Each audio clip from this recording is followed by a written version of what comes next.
Kas näin, nyt katsotaan Hyundai Kona Electric sähköauton sähkömagneettisen kentän voimakkuus. Menen sisälle ja mitataan sitä. Laitetaan käyntiin. No nyt tässä ei ole siis käynnissä. Elikkä siinä on silti korkeat säteilyarvot koko ajan. Hyvä.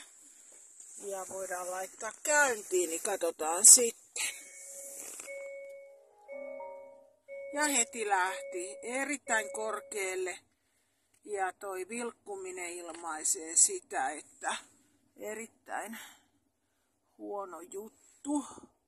Joo, kyllä on. Paljon kiitoksia. Katsotaan vähän kun ajetaan, että vaikuttaa. Katsotaan. No näin peruutuksessa. No kyllä se on toi Extreme.